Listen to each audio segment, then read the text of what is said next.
కరువు లెక్క ఆ కరువుకి కారణం కాంగ్రెస్ లెక్క చిత్రీకరించేటటువంటి విధంగా బీఆర్ఎస్ పార్టీ చేస్తున్నటువంటి ప్రయత్నాలు రోజు రోజుకి విఫలమవుతున్నటువంటి సంగతి మనందరికీ తెలిసిందే. కానీ కాంగ్రెస్ పార్టీ నుంచి దీని మీద ఒక స్పష్టతను ఇచ్చేటటువంటి బాధ్యత కూడా మా అందరి మీద ఉంది. కాబట్టి బీఆర్ఎస్ నాయకులైనటువంటి కేసీఆర్ గారికి మరి తెలంగాణ సమాజం అడుగుతున్నటువంటి ప్రశ్నలకి జవాబులు చెప్పాల్సినటువంటి బాధ్యత ఉంది. మీరు అధికారంలో ఉన్నప్పుడు కాళేశ్వరం మేమే కట్టినాం, కాళేశ్వరం కించి 1 కోటి ఎకరాలకు కూడా నీళ్లు మేమే ఇస్తున్నామని చెప్పి ప్రతి సభ మీద, ప్రతి వేదిక మీద, ప్రతి ఛానల్లో, ప్రతి మీ అధికార ప్రతినిధులు కానీ, మీరు కానీ, మీ ఎమ్మెల్యేలు కానీ, లేకపోతే మీ పార్టీ నాయకులందరూ కూడా ఎంత మొత్తుకున్నారో అందరికీ తెలుసు. దీని యొక్క ఘనత కేసీఆర్ గారికే చెందాలి. దీని నిర్మాత ఆయననే.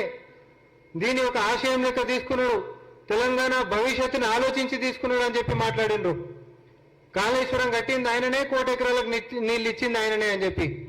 మరి ఈ రోజు ఎందుకు క్షేత్రంలోకి ఇదే కేసీఆర్ గారు పోయి కరువు అని చెప్పి కాంగ్రెస్ మీద నెట్టేసేటటువంటి ప్రయత్నం చేసినప్పుడు ప్రజలు అడుగుతున్నటువంటి ప్రశ్న ఏంటంటే, అయ్యా మరి మీరు 10 ఏళ్లలో కాళేశ్వరం మేమే కట్టినాం, 1 కోటి ఎకరాలకు నీళ్లు మేమే ఇచ్చినాం అని చెప్పి అన్నారు కదా.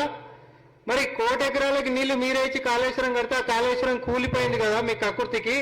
మరి కూలినప్పుడు ఆ 1 కోటి ఎకరాలకు నీళ్లు రావు కదా అనేటటువంటిది ఒక సూటి ప్రశ్న ప్రజలు అడుగుతా ఉన్నారు. ఎవరైనా కూడా మెడకాయ మీద తలకాయల 1 మంది దిమాకున్న ఆలోచన చేస్తారు. కానీ మేధావులం అనుకునేటటువంటి కేసీఆర్ గారు అండ్ కో మాత్రం ఈ యొక్క బద్నామిని మాత్రం బట్టగాల్చి కాంగ్రెస్ మీద వేద్దామని చెప్పి చూస్తున్నారు. నిజంగానే కాళేశ్వరం కట్టి 1 కోటి ఎకరాలకు నీళ్ళు ఇచ్చే వ్యవస్థ దానికి ఉంటే ఈరోజు కూలిపోయింది కాబట్టి నీళ్ళు వస్తలేవు. మీ భాషలో మాట్లాడుతున్నాం మేము.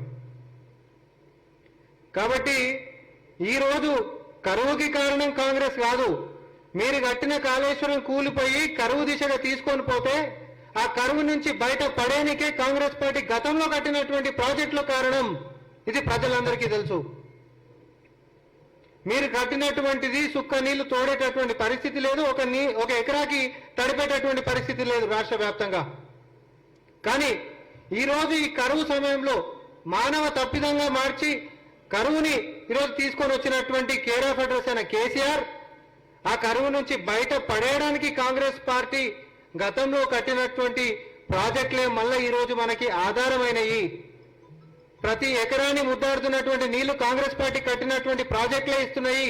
ఈరోజు ఎండాకాలంలో కూడా నగరంలో ఉంటున్నటువంటి ప్రజానికం యొక్క ప్రతి గొంతుని తడుపుతుంది కూడా కాంగ్రెస్ పార్టీ గతంలో కట్టినటువంటి ప్రాజెక్టుల ఆధారంగానే నడుస్తుంది ఈరోజు వ్యవస్థ కూడా. 10 ఏళ్లలో నువ్వు కట్టినటువంటి ప్రాజెక్టు నీ అవినీతికి, నీ దురాశకి ఈరోజు కుళ్ళిపోయింది, కుంగిపోయింది. 1 ఎకరానికి నీళ్లు తడిపించేటటువంటి వ్యవహారం లేకుండా పోయింది. పైపెచ్చు 20 సంవత్సరాలు అప్పులకి తెలంగాణ సమాజాన్ని నెట్టింది. క్షేత్రంలోకి పోయినప్పుడు యావత్ తెలంగాణ సమాజం అడగాల్సినటువంటి ప్రశ్న ఒకటే, 1,47,000 కోట్ల రూపాయలు పెట్టి కట్టినటువంటి నీ ప్రాజెక్టు ఎందుకు కూలింది? కక్కుర్తి ఎందుకు పడ్డావు? ఈ రోజు ప్రజలను ఇంత ఇబ్బంది ఎందుకు పెట్టినావు? మళ్ళీ ఈ రోజు మా ముంగడికి ఏం ముఖం పెట్టుకొని వచ్చినావు, ముసలి కన్నీరు కారుస్తున్నావు అని చెప్పి తెలంగాణ సమాజం కేసీఆర్ ని అండ్ కోని ప్రశ్నించాల్సిందిగా కాంగ్రెస్ పార్టీ డిమాండ్ చేస్తుంది. అన్నం పెట్టేటటువంటి చేయి ఉన్నటువంటి కాంగ్రెస్ పార్టీని ఈరోజు రక్తం పీల్చినటువంటి ఈ డేగలు బీఆర్ఎస్ పార్టీ నేతలు విమర్శించేటటువంటి నైతిక హక్కు లేదు. ఇదే నినాదంతో యావత్ తెలంగాణ ఈరోజు బీఆర్ఎస్ పార్టీని ఈరోజు పొలిమేరలో దాటి రాజకీయంగా ఎట్లాంటి ఉనికి లేకుండా చేయాల్సిందిగా కాంగ్రెస్ పార్టీ పిలుపునిస్తా ఉంది. మనల్ని కరువులకి నెట్టిండు, అప్పుల కుప్పలకు నెట్టిండు, 20 సంవత్సరాలు అప్పుల భారం మన నెత్తి మీద మోపిండు.